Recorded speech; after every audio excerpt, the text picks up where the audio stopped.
Марковото си изпълнение навътре по игрището да нанесе удар или центриране.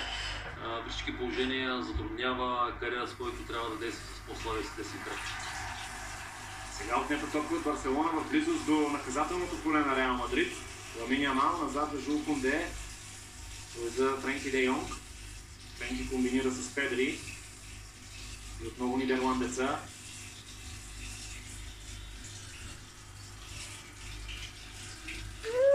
Да, видам.